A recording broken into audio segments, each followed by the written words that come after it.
a lot of my friends who have, they're like saying, "Oh man, they like when you get your first batch of gear, that's like always so." Is that exciting, or did you experience that?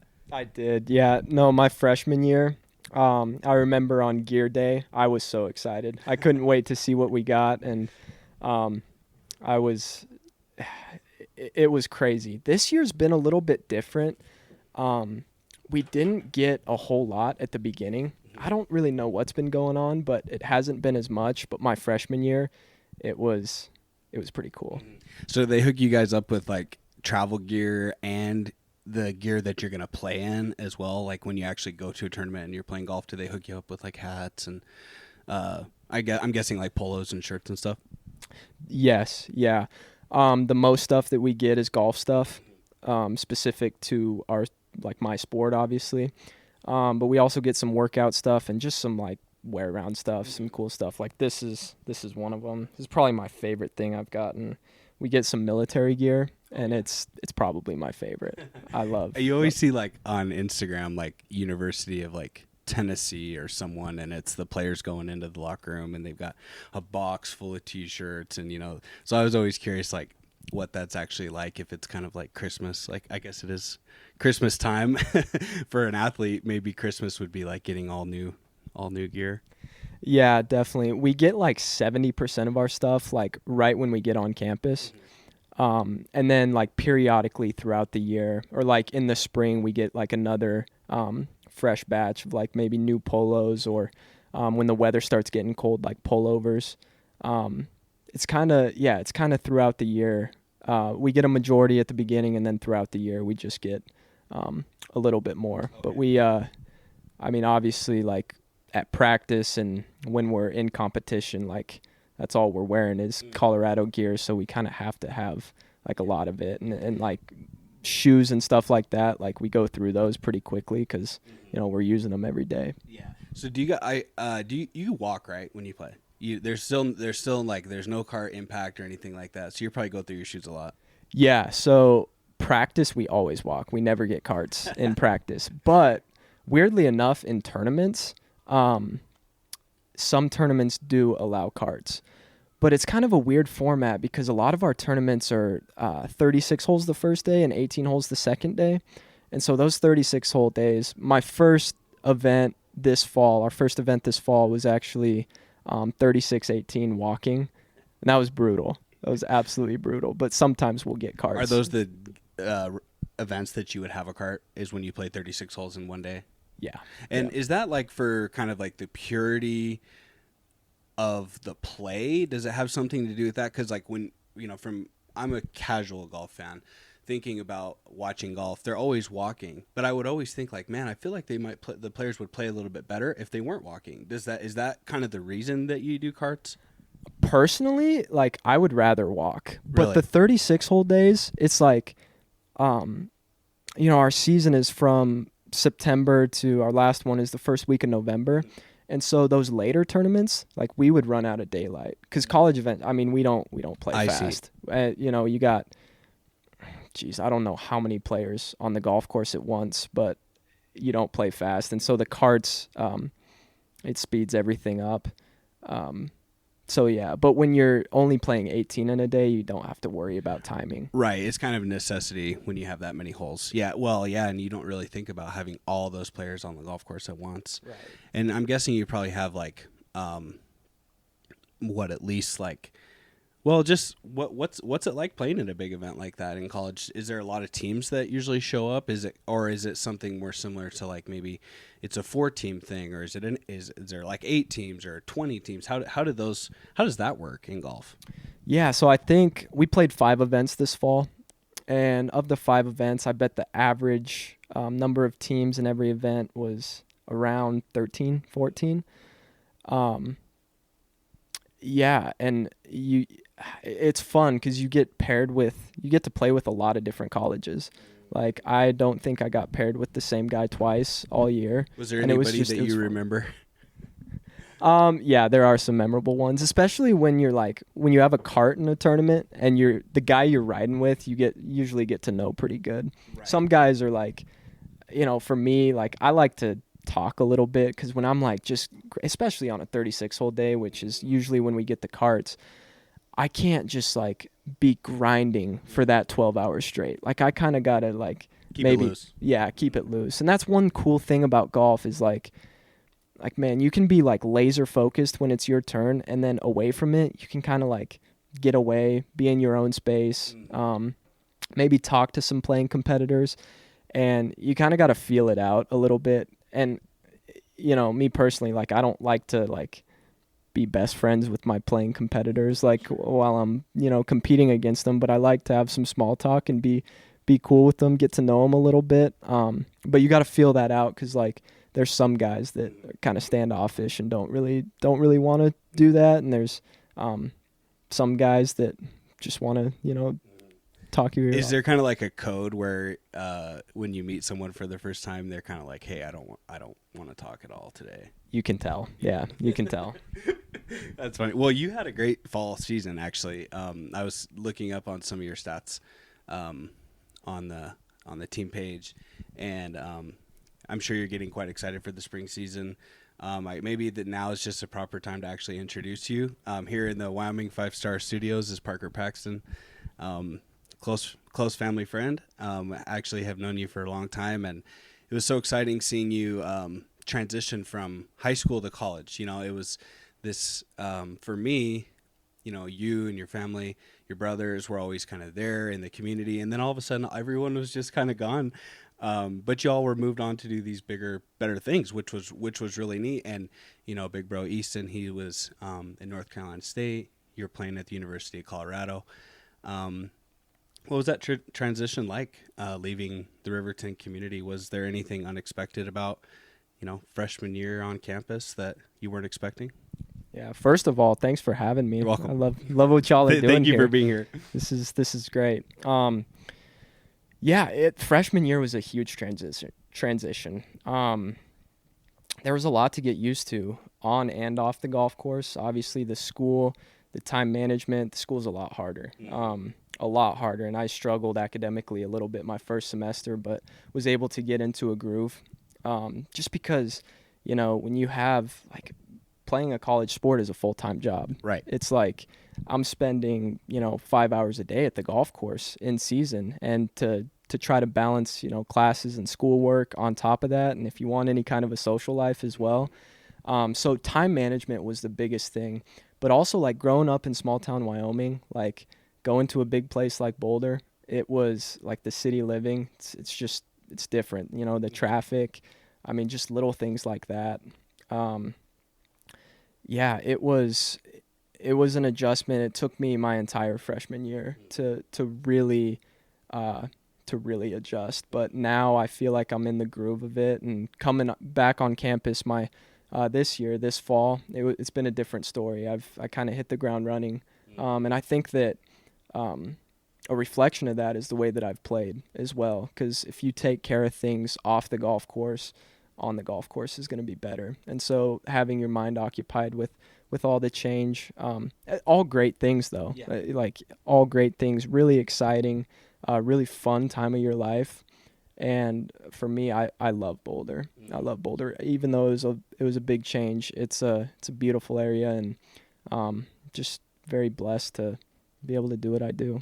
Awesome. Well, you know, Riverton is kind of, you know, you and I both know this all too well, is there's not a lot to do here. You know, if you are an outdoorsman, which a lot of people in your family are, this is a fun area, but there's not a whole lot to do here. So I'm sure moving to Boulder was kind of felt like there was maybe some luxuries of life that you were getting a chance to experience. No doubt. I got into hiking when I wasn't playing golf. Hiking was so fun, and there are so many areas or so many places in that area to go hiking that are just beautiful. And you know, so I really took a liking to hiking, but of course, you know, golf takes up a lot of my time, but there's so many golf courses in the area as well. Everything you want. It just blows my mind. It still blows my mind a little bit, like how many, I mean, just like stupid stuff, like how many grocery stores, how many restaurants, and just how much is in that that little area. But I love it. Yeah. Well, maybe it's a good preparation thing for life too, because you're managing like spending your money, you're on your own for the first time, you're living in, probably, I'm guessing, living alone or with a roommate maybe for the first time. So was there anything about that part of life that you weren't expecting or that you like? Yeah, having yeah, Maybe freedom. absolutely. Yeah, freedom. Being in the dorms my first year, my roommate was he was a teammate from China, and that was an interesting experience. I grew a lot from that. Just kind of hearing the differences and how we grew up. Like, you talk about polar opposites, but um, yeah, and just meeting people in the dorm, meeting a lot of new people in the athletic department. We all the athletes eat in the same place, and so um, getting to kind of know, I love getting to know people's stories. Um, and yeah, this year I have two roommates, and one of them is on the golf team, and so yeah, you when you live with I like that I've lived with teammates because you spend so much time with them anyway, and it's um, just a good way to bond with your teammates too. But it's different living with other people. Yeah, I was thinking when you were talking about culture shock of moving to Boulder. I mean, your Chinese roommate, probably had quite the culture shock as well. Yeah, so, There's some growing pains there. yeah, for sure. Man, I can't even imagine putting myself in his shoes, because like I thought it was a big change for me coming from small town Wyoming. Not even comparable. He he spoke very broken English when he stepped on campus, and now he's pretty fluent. You can understand him and you can have conversations with him, but yeah, just all he said that the school was a lot easier. And that was like opposite for me, because it was harder for me. But yeah, and some of that, we were taking a lot of the same classes, and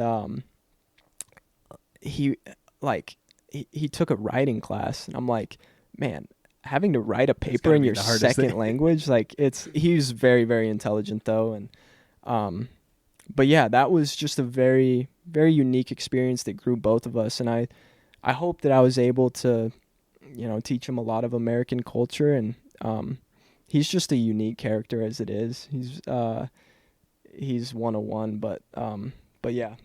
Cool. What are you studying, and what are your plans to use that? Yeah, so my major is strategic communication. I'm getting a minor in business and leadership. It was kind of an alternate route that I had to go, but I'm really enjoying it. Strategic communication, it's like the business side of communication, so advertising or public relations. Right now I'm leaning toward public relations, but this was my first semester of fully being in Stratcom, and man, I want to play professional golf. A lot of that depends on how much better I get the next 2.5 years. I at least want to give it a go, and Lord willing, we'll see where that takes me. But yeah, I couldn't give you a full plan right now, but I know it's in okay. God's control, and He'll lead me. Yeah, well, and so much can change like quickly throughout. Looking back, like even in high school, you can think about the things that have changed from freshman year to your sophomore year to your junior year and senior year. Like, you'll probably go through that same thing in college too, where things will kind of eventually become a little bit more clear. And like you said, like turning pro would be such a dream. And you've got a really good role model, someone to look up to. Easton, he was in my grade.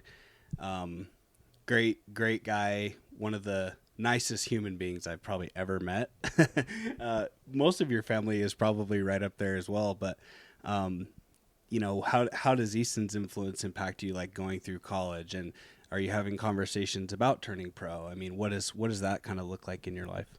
Yeah, I've kind of been a beneficiary of him all my life, because the steps that I'm walking right now, he's already walked. And watching him go through the professional circuit, if there's any mistakes that he's made, I learn from it. Mm-hmm. So back to being the beneficiary. And I mean, he's just such a great role model in general. We share a lot of similarities, and to watch just the way that he goes about it. really all of my life. I've really looked up to him and watched his every move. And yeah, like you said, there's not many better role models out there than him. Just with the way that he conducts himself, how strong he is in his faith, the kind of husband that he is, the kind of big brother that he is. Even though he gives me a hard time a lot.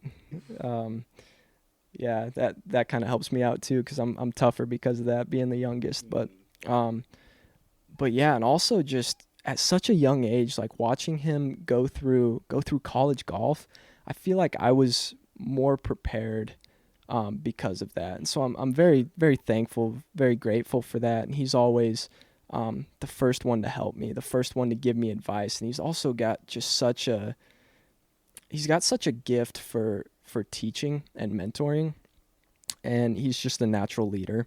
And so like all of those qualities, like I'm just so blessed to have him to look up to. And if I need anything, like, man, he's my go-to. Like he's the first one that I would call for advice on anything, really, not only in golf but in life as well. Well, knowing E, like I can imagine that. We used to go back and forth, in basketball practice, and I know what you're talking about that mentorship and leadership quality, because I remember seeing that all over him, all those years. And something that, probably our listeners know is, both you and Easton were very, very successful high school golfers, but you're also very successful basketball players as well. I could imagine like growing up in that house was quite competitive amongst the three brothers. You don't want to forget Trayton there, because he was like quite the basketball player himself. Yeah. But growing up, I'm sure was quite competitive for you, being the youngest brother. You're talking about being the beneficiary, but there's also probably some school of hard knocks in there too, like with having two big brothers, and your dad almost being like a third big brother. What can you say about what can you say about them? And really, the question that I've written down that I want to ask you is, do you guys still get competitive when you play golf together, which I'm sure you do? Is it like, is there any like money on the line, or someone's got to cook dinner tonight, or being home for Christmas? Shoot, I don't need. Can you play golf out at the country club right now? Is it even open? No, it's not. Oh. But shoot, it's so. I mean, warm. It's been unbelievable this fall, and in Boulder, like, it's insane. Yeah. You look at the forecast, and it's all like 50s and 60s right now. I actually just went to go visit Easton and play some golf in Myrtle Beach, where he lives. Oh, and beautiful. It was warmer in Denver, and I was like, you should have came and visited me instead. Like, no, it was actually so cold though. I was wearing like 3 layers, and I was I'm kind of a baby with the cold, which is ironic because I'm playing golf at Colorado when we're playing, and played in snow a couple times for like qualifying this last year. But anyway, yeah, I was just gonna say, like, I don't want to leave Trayton out of that at all, because Trayton is also, I mean, I'm so blessed to have the 2 older brothers that I do, and they look after their younger brother, and they help me whenever I need it. Trayton was so much fun to watch in high school sports as well, and I learned a lot from him in basketball. He was a Dominant player. Yeah.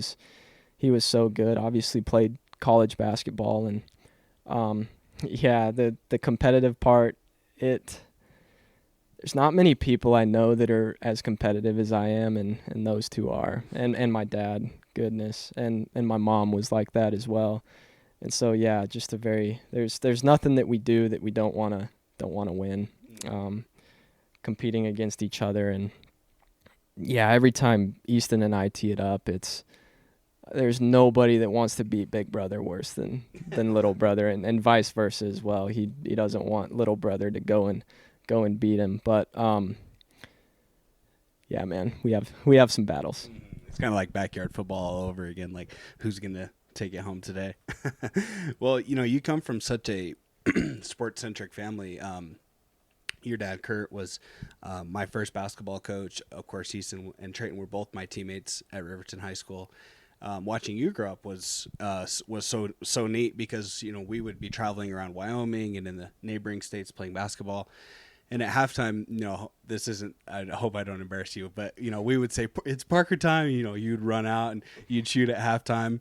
And what probably our fans could probably guess, but maybe they don't know, is that it wasn't just Parker time and you would go out and shoot. It was Parker time because you would go out and hit threes from deep range, you know. And it was fun to watch you because everybody kind of knew, okay, the day is coming, you know, when Parker is in high school, and we got to see it in golf and in basketball. That was so neat. But switching gears a little bit here, you know, when I was a kid, when, you know, you were even younger, you lost your mom, Kara, and that was a pretty tough thing for a lot of people, you know, especially you guys, and being close with your family. It was even kind of in an indirect way. It was hard for me and my family, and I think that's just because of the impact that your mom and your dad have had on the Riverton community, and you know, and then introducing kind of your stepmom Amy, who has become like the funniest, coolest person that I know here She's in Riverton. awesome. She talk about giving each other a hard time. She'll give me a hard time, and when I see her at the store or at school or whatever. And but you know, your family has been clearly so involved with your life, and maybe you could touch on them a little bit. Yeah, for sure. Man, it was devastating when we lost our mom, and you know, I haven't talked about it for a while.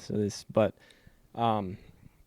yeah, the way that she battled cancer, it taught us boys so much, and it was so valuable to watch her go through that, and also to just have people in my life that steered me toward faith, toward God.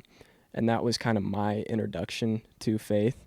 And it didn't become super real to me until just a couple years ago, but that was kind of the introduction of who God was. And so just pointing something so devastating, and God using that to reveal himself to me, and I know to my family, it's invaluable, man. And also, yeah, to hit on Amy, just so blessed to have a mother figure in my life like her. She just stepped right in, and she helped raise me. And that was at a time in my life. I was 8 years old when I lost my mom, and that was a time in my life that I needed that so desperately, because my dad, he was a great dad, but he was a terrible mom. so I needed her, and she stepped right in, and just so thankful, so blessed. She was such a blessing to all of us, and still is, obviously. She's just a blessing. And then just the way that the community rallied for us, and anything that we needed, the community was there for us. I can't say enough about that, and family as well. And through that, you know, we just got so much closer as a family, and we're super tight knit when you go through something like that. You know, yeah, we leaned on each other. We leaned on the Lord, and he delivered us through that hard patch of life. And for my brothers, man, like, they were at an age that was even tougher than me. I think Trayton was 12 going on 13, and Easton was 14 going on 15. I think that would be right. And yeah, it's something that, it was a tough time in life, but learned a lot from it and got closer with my family. And yeah, man. Mm-hmm. Yeah, and you can get you know, torn apart by the loss of a loved one, like, in especially a family, but not you guys. I just want to see, yeah, I didn't talk about my dad there. My dad, man, I don't know how he did it. He, yeah, would fumble over words to say about my dad, and he knows how I feel about him. But my dad, I'm just so thankful for him and the relationship that we have, and how he led us through that tragedy. And he's just a big reason of how us three boys turned out the the way that we did, just his leadership and the way that he kept the family together through that. And yeah. Well, you could really tell your family is the foundation is built on a rock. You know, you guys are very close. You know, sports was obviously a huge factor in there. But your dad was also a massive component, like you were saying, to raising the three boys that he did. You guys are very impactful, smart young men, influential in your community, and also these great athletes and great representers, I guess, of your faith too. So like you were saying, pulling through, tragedy, and this really difficult loss in your family was, I guess, all to say you guys could have all gone your separate ways, and that didn't happen. I think that's a huge credit to your dad, and I couldn't say enough about your dad too. I know kind of what you were saying about the loss of words. Like I kind of experienced that. Like I can think of times when, you know, your dad and I had hard conversations about my life, and I wasn't even really thinking about some of the things that he was going through, but just so selfless. And you know, to travel around, watch you guys play golf, and travel around, watch you play basketball, and coach you, you know. So his commitment back to your family was really neat, and in all the best ways. And I appreciate going there with you. And I'm sorry, I hope that it wasn't too emotional, but definitely a big part of your story. Absolutely. Yeah. Well, I guess we could move on a little bit now. Like we could talk about some more fun stuff. Right. You know, you're coming up on your spring season, which gosh, feels like it could be any day now with the weather. But you know, you had a great fall season. I wrote down some notes from your from your fall season. It sounds like things went pretty well. You had a 68.8 stroke average, which was first on your team. You're tied for first as well. In the fall, you opened with 14 rounds under par. That's pretty cool. And you shot a school record -7 under on the front nine, which I think is what, 30. It was 30 because it was a par 37. Oh, okay. And 29 just sounds so much better. I know. But yeah. That's so cool. I mean, I can't imagine playing a golf at a high level like that. Like I could think it in a way it's like almost like artwork. You're getting down to the finer details of the sport. Every little tweak and adjustment really matters so much when you're talking 30 or 31 or 29. Like just shaving one stroke off is like, you know, this big of a detail. And it seems like you guys, and another huge credit to your dad, you guys have a really good temperament for golf, I think. Do you experience that? I mean, or do you I guess, do you know what I'm talking about? Very calm. Yeah. I think Easton's more of a poster boy of that than I am. I sometimes wear my emotions on You're my... the hothead? A little bit. Not hey, hothead. That's coming from a hothead. So. No, it's... Yeah, I think it's really interesting because you look even at the best players in the world, you've got all kinds of temperaments. But the important thing, yeah, sometimes it's like you got a guy that won't show any emotion. You're like, give a little fist pump or get a little mad or something. You got Tiger, right? Right. You're like, maybe chill a little bit. But yeah, it's so individual, and that's such a cool aspect of golf, in my opinion, because Easton and I's temperament are not even close. Okay. Like, yeah, we don't act the same on the golf course. That's something, and no matter how you are, it comes with a unique set of challenges.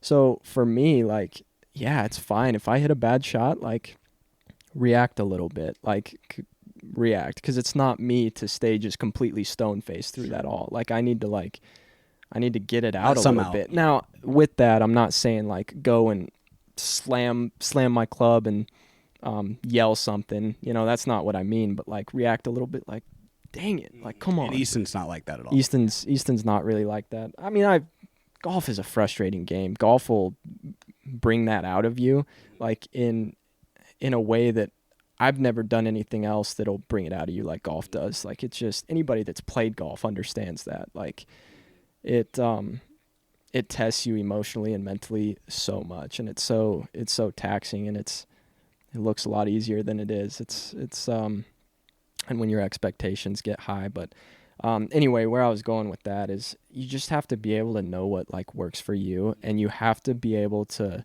have a short memory, be a goldfish, like I've heard before. Like if you hit a bad shot, like fine, react in a way that is like for me honoring to God. Like it's not God honoring to go and get so angry over a shot and not let it go. But you give yourself a little time frame to, get it out a little bit. And then by the time you're addressing your next shot, or way before that, by the time you're, walking to your next shot, it's gone. It's over. 'Cause what good does it do to like let that fester, when there's nothing you can do about it? Sure. And golf is like kind of a tormenting sport a little bit too, like your mistakes, or I guess like you were saying, your negative emotion or kind of the outlet of emotion can really compound quickly too. So if you don't have a good grip on it, this maybe bad shot or subpar shot leads to another bad shot, and so you're kind of maybe battling that throughout the round. Yeah, definitely. I don't want to be misunderstood either. Like this is kind of a hard thing to explain, like the let it out, like have a Yeah. little outlet, because that can sound kind of bad. No, But it's like you do it in a way that like, yeah, it's No, the way that you do it. I know exactly what you're talking about. You have to be authentic to yourself because, golf is like you said, you're walking a lot. By the end of the round, you're taxed, and you don't have like a lot of extra energy to kind of uphold this maybe facade of like, well, I'm just going to be laser focused. You have to be loose and kind of let some of that out over, so you're maintaining who you truly are, and you're not expending extra energy or focus on something that's not native to who you are. Right. So with that, one thing that I've learned about myself, and my coaches at Colorado have really helped me out with this, and they've noticed this, and they've told me this. When I'm playing my best golf, I'm just loose. I'm really loose, and I'm not like I'm an extreme competitor, and that can be to my detriment sometimes because I grip the wheel pretty tight. And so yeah, this fall I felt like I was playing much looser than I was my entire freshman year. And it was like channeling that competitiveness a little bit. And yeah, I love the word loose, playing loose, because the moment you start playing tight in golf, the moment you start trying to control everything, that's when bad results happen. And you said Had when you something first else. got to campus this year, you kind of felt like you hit the ground running a little bit more. So maybe just on the golf course, but in life, you're just a little more comfortable where you're at.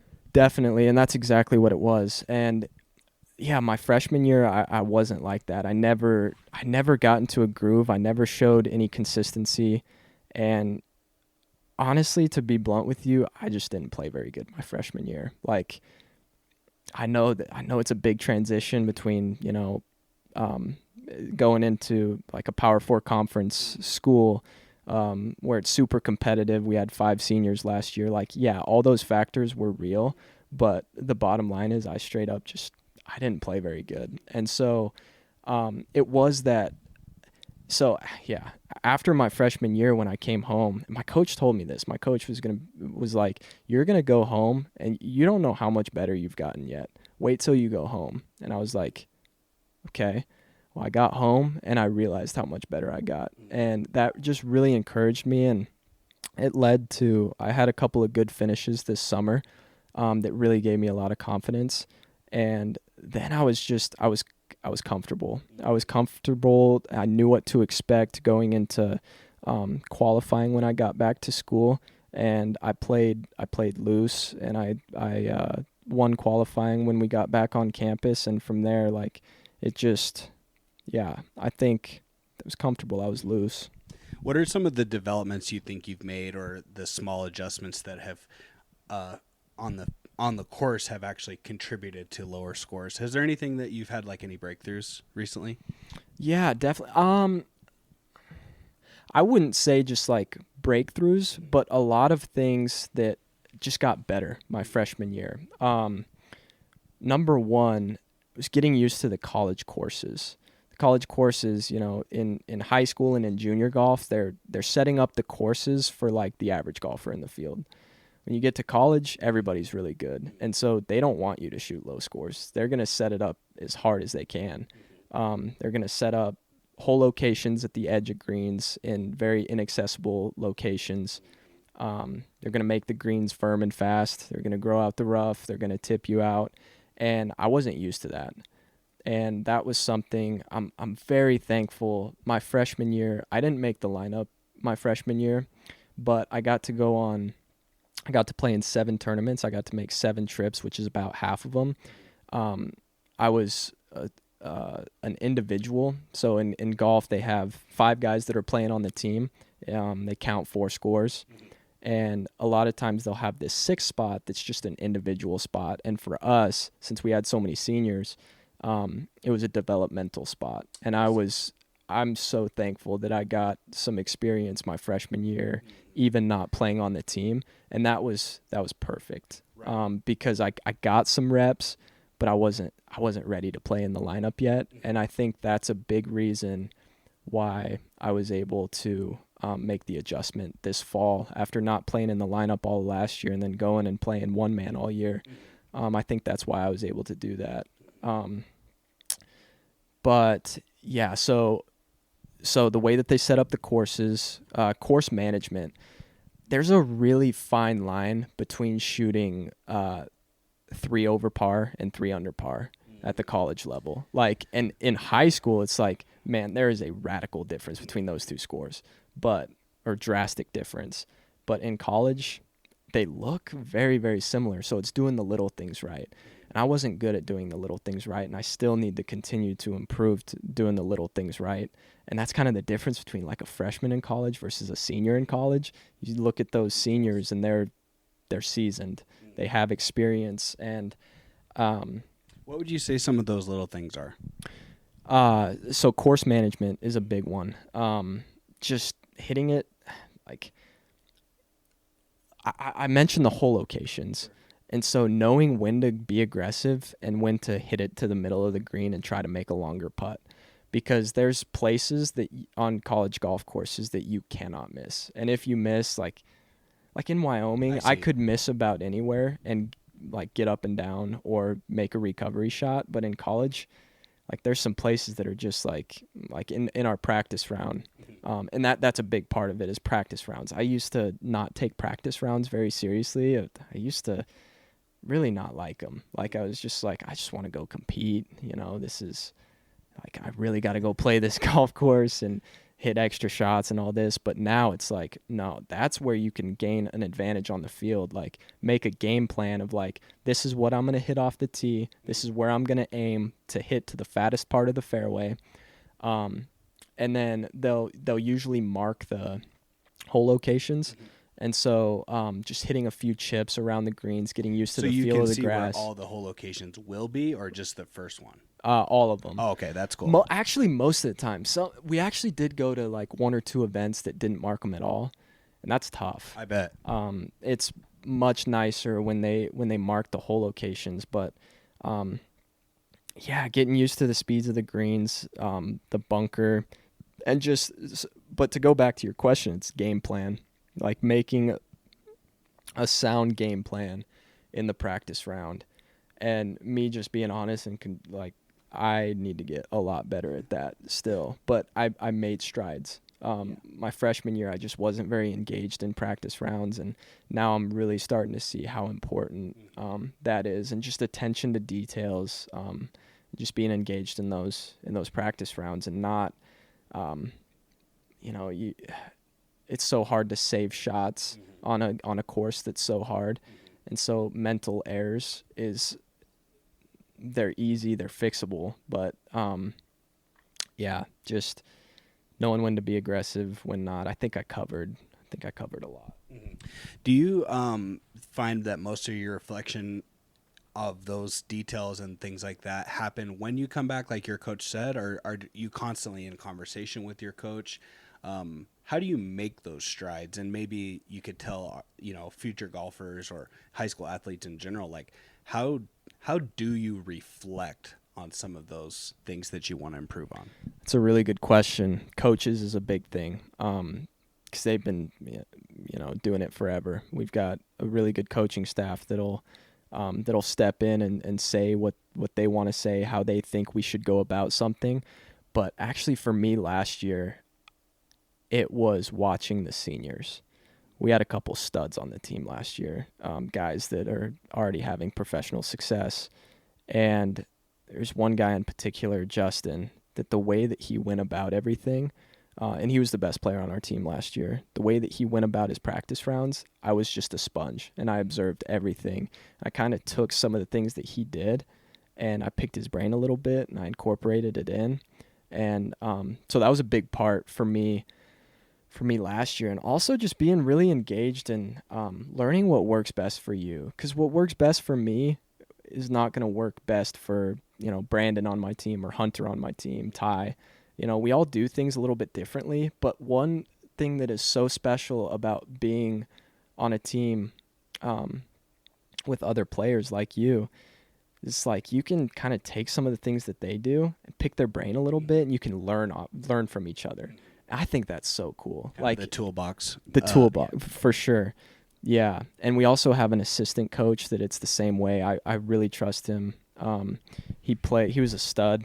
He was a stud player in his day, and he's actually still really good, but he's played on tour a little bit. He's played in a couple US Opens, and he's very, very knowledgeable about the short game, and that's the thing that I need to improve the most.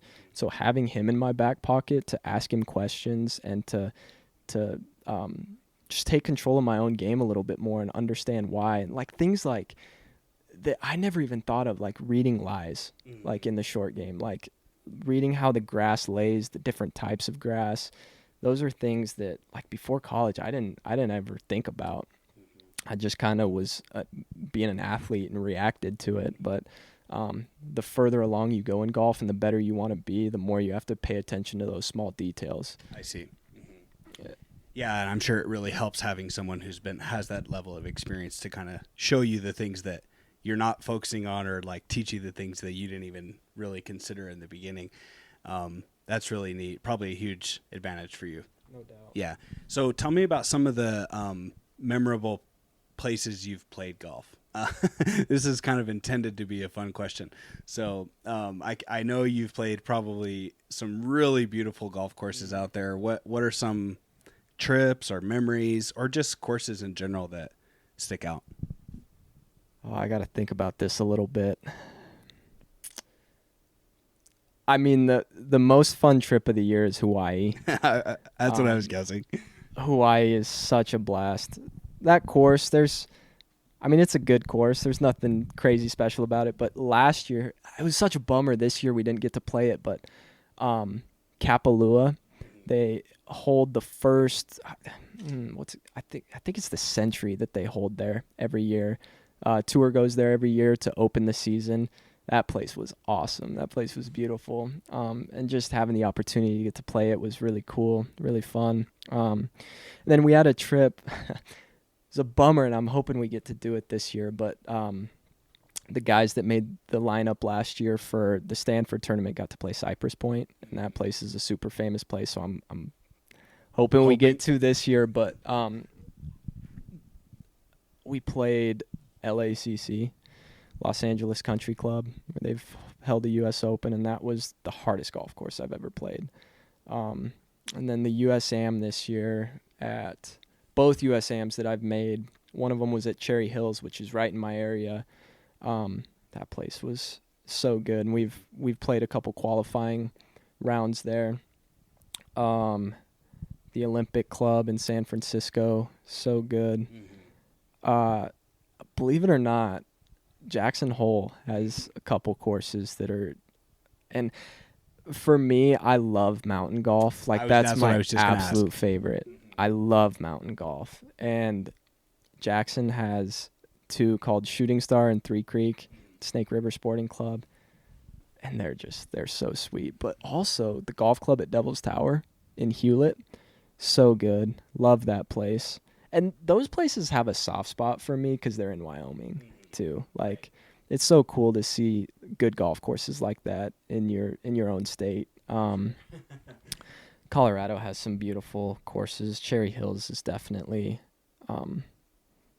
the best one I've played there. And I'm trying to think.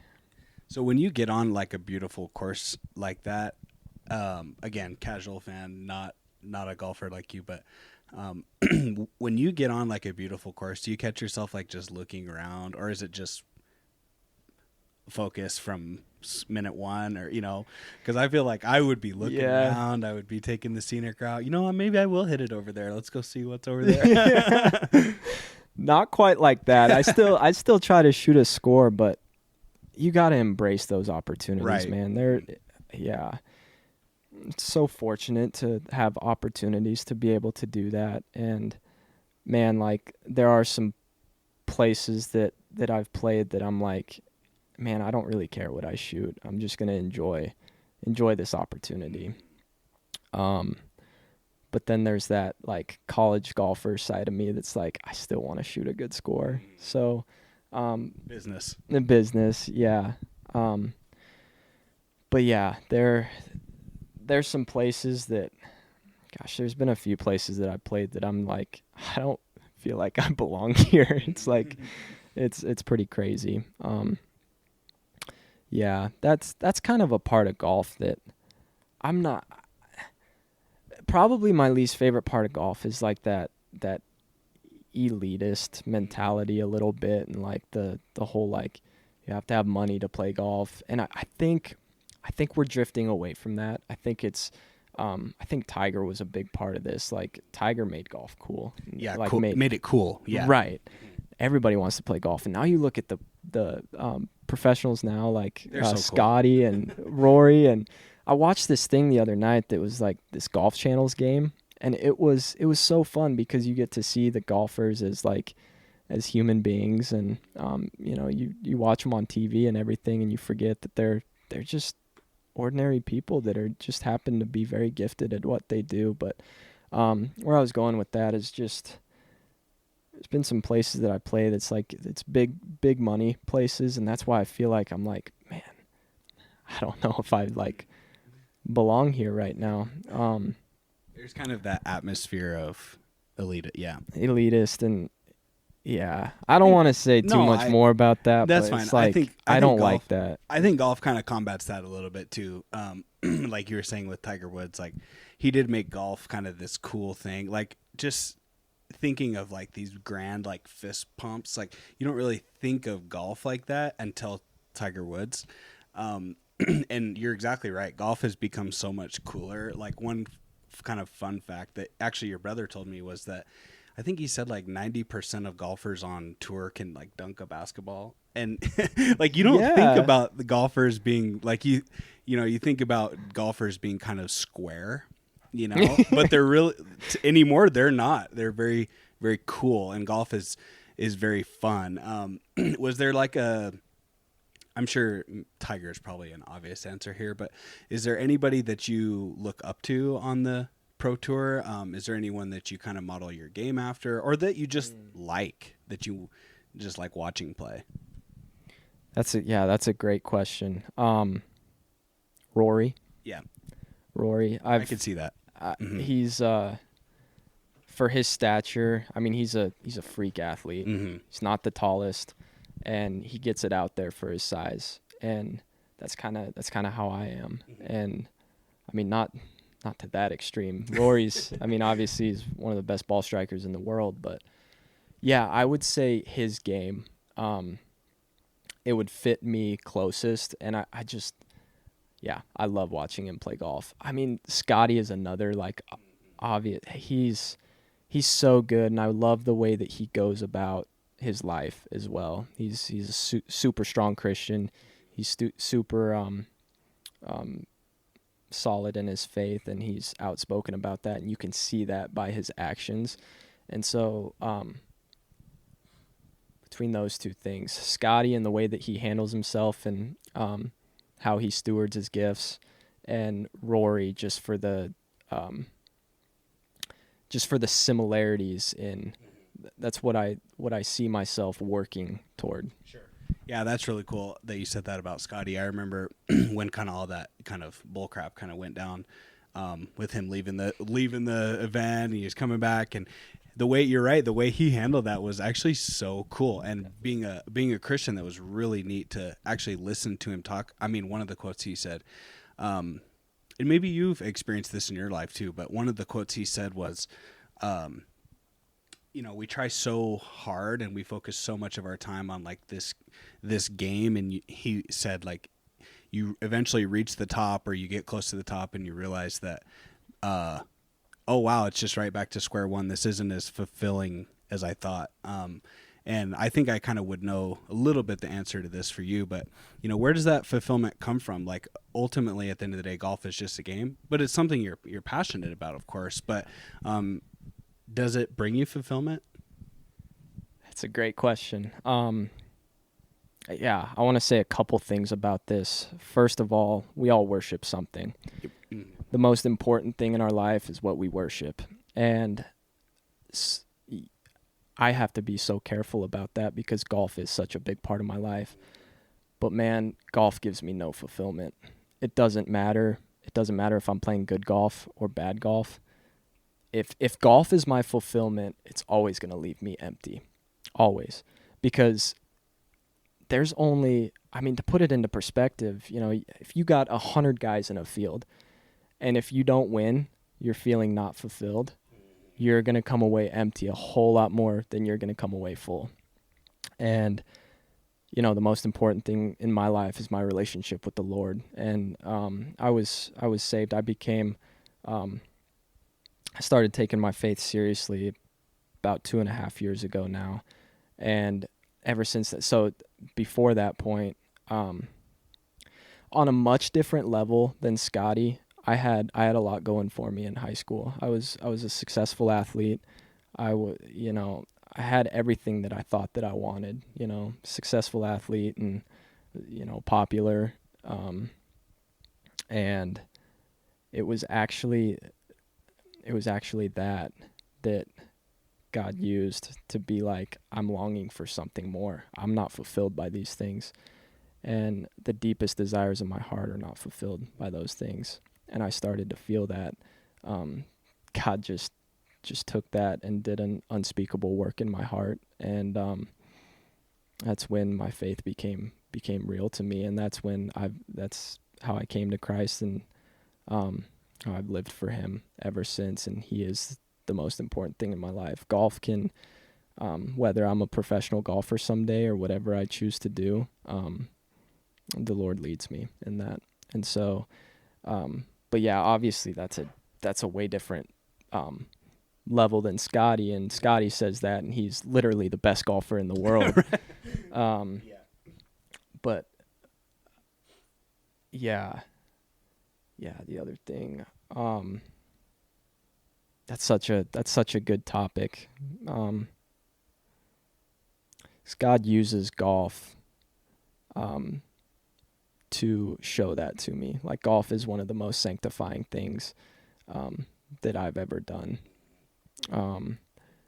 And through stewarding my gifts as a golfer, I know that I am to make much of King Jesus in my golf game. And so when you put it that way, it's like I'm playing golf for a much greater purpose. I'm not playing golf to win trophies or to find my fulfillment, but I'm playing golf to honor. Yeah. That's amazing, dude. It reminds me of, if I could share a quick story with you, Tim Tebow, who's like one of probably the more famous Christians in sports. I love Tim Tebow. Me too. He's like my hero. He's like he's got a man crush on him a little bit. Well, there's this awesome story that he shared on this podcast I listened to that I think it's what you're explaining. After the Broncos, anyone in Wyoming probably remembers when Tim Tebow beat the Steelers in overtime. He threw this, pass to Demaryius Thomas, who also was one of my heroes. They score and they beat the Steelers in overtime. Well, he was famous for wearing 316 on his eye block, and there was this great story that he was saying that if my life is like fulfillment is summed up in winning a game, like I'm pretty much going to be a miserable guy my whole life. And he was talking about after that game, he walked back and to the locker room, and one of the staffers was saying, Tim, do you realize what happened? And he's like, yeah, we won. Of course I realize. And he's like, no, Tim, you don't understand. He was like, you had 316 passing yards. Your yards per rush were 3.16. The television ratings were 3.16. 31.6 million people tweeted John 316 on Twitter. And he went through this list of like how it was 316. And that story has stuck with me forever because God was telling Tim, hey, I'm not using you for this game. I'm using you to bring people to me, back to Jesus. And I just thought that was such a unique story. And if you are living for, like you said, to finish first in a round of 100, like if that's the only thing that's going to make you happy, like you're not going to be a happy guy. That's just the nature of sports. And that sanctification process is really cool. I appreciate that hearing you talk about that because you're probably looking back over your life saying, oh, I was being prepared and shaped this entire time for this purpose that I was unaware of until now. Well said. Yes. Yeah. That's one of my favorite stories ever. That's a great story. I love it. I've got John 3:16. That's my, there it is. I mean, yeah, if you know a Bible verse, it's going to be John 3:16. And it's like, yeah, I've got other verses that I love, but that's still, it's my favorite verse. I love that story. Yeah, that's awesome. Awesome. Well, I thought we could maybe wrap up and we could talk a little bit about hoops. You had like a storied career. It was so fun watching you. We talked about this in the beginning, and this isn't pointed at all, but in basketball, you're not the biggest guy, but you had this grand impact on the court. And that's something I think a lot of young players are trying to find is, maybe for the right or for wrong reasons. But in your case, you had this big impact on the court. Like the attention was kind of on you because of your abilities. And I remember when I was talking to you probably a year ago, you told me that the basketball team at Colorado was like real impressed that you were the Gatorade Player of the Year. But it's funny because you had such a fun to watch style of play that even like growing up watching you and even coaching against you for a brief time, I just was like scratching my head. I was like, what are we gonna do to guard Parker? And I mean, you would literally race down the court full speed. You'd stop on a dime, drill a three, and it was like almost like on repeat. But your ability to take it to the basket was also really impressive. Do you have any good memories from your high school basketball career? Didn't end the way you wanted it to, but having said that, I mean, a lot of just great moments throughout your career. What are a few that stand out?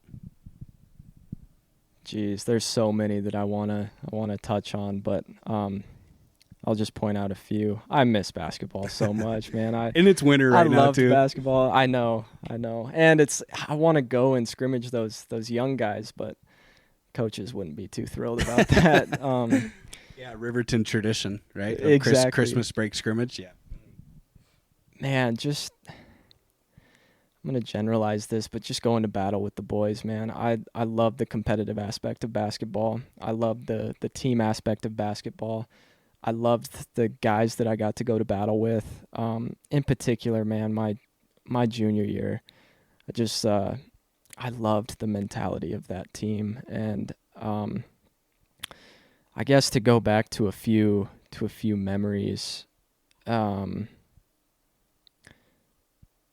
regional championship, all the regional championships we played in, my freshman, sophomore, and junior year, we got to play in regional championships. And, well, first off, my sophomore year against Star Valley, we had a good turnout. A lot of people came. We hosted regionals, and we were clicking. We were firing on all cylinders, and we put on a show. That was really fun my sophomore year. And then my junior year, we were at Star Valley, playing Star Valley in the regional championship game, and it was just such a hard-fought game. And it was like, I mean, in a way, it was like David versus Goliath, because they were like they started 6'6", 6'6", 6'5", 6'3", and maybe like 6'8" too. It was the tallest basketball team I've ever seen in high school, and we started at 5'8", and Nathan was like 5'11", playing against centers, and Jason was like 6 foot, guarding the best guy on the other team, and Derek was our tallest guy at like 6'1", 6'2", or whatever. But just like watching, I can just imagine people in the stands like watching us warm up and like, wait, this team. I mean, like looking back, we went 21-6. Yeah. This is varsity. Like, yeah, is this their middle school team? Who is this? But no, but the fight in those guys. Man, it was such a joy to play with them. Man, I'm thinking about sophomore year.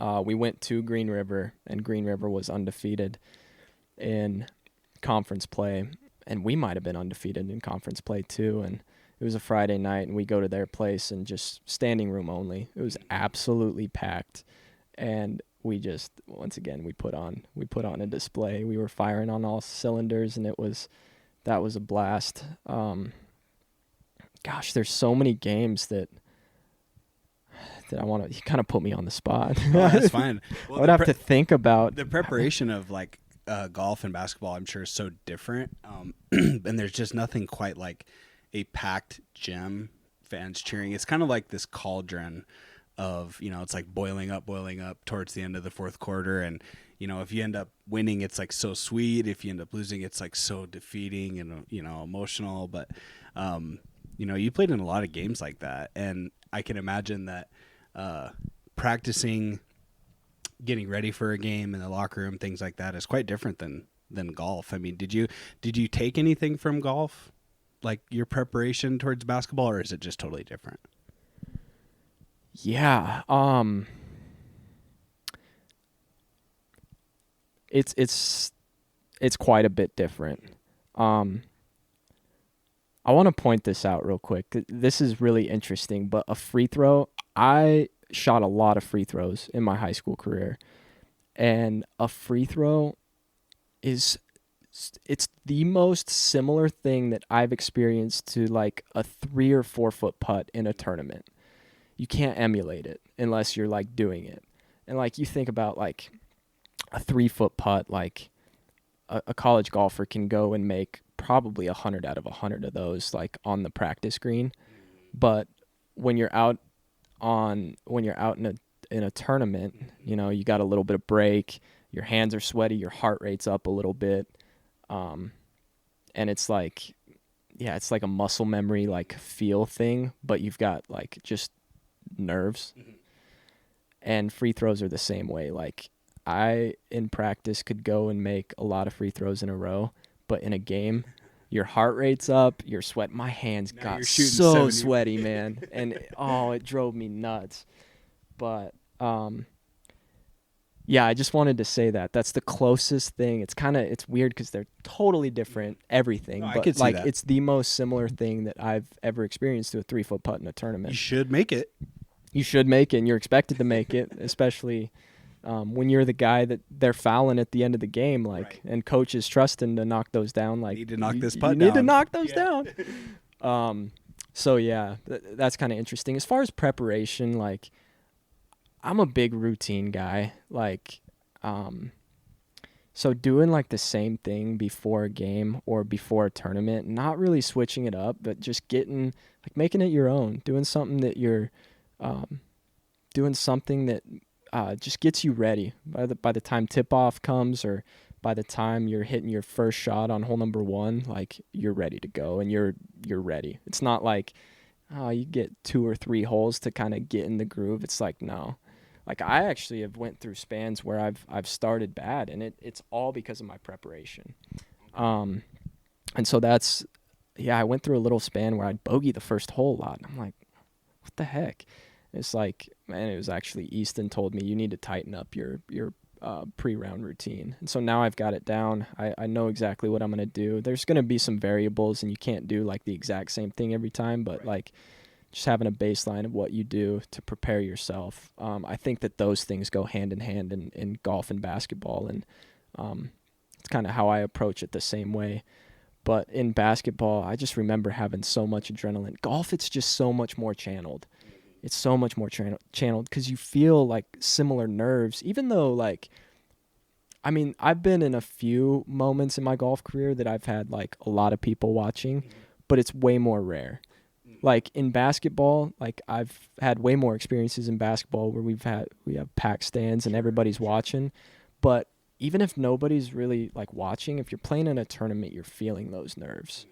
And so like it's an art to be able, and it takes a lot of experience to be able to like just control your breathing, control your heart rate,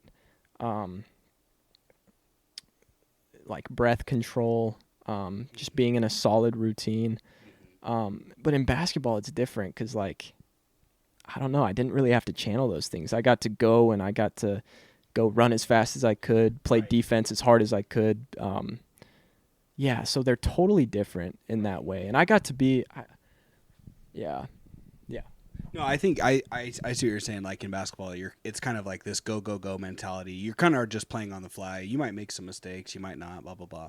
But in golf, it's like every shot really counts. So I could see like if you're stepping up to hit a putt, maybe a lot of people aren't watching, but you know that is going to be reflected in your final score, whether you make this or not.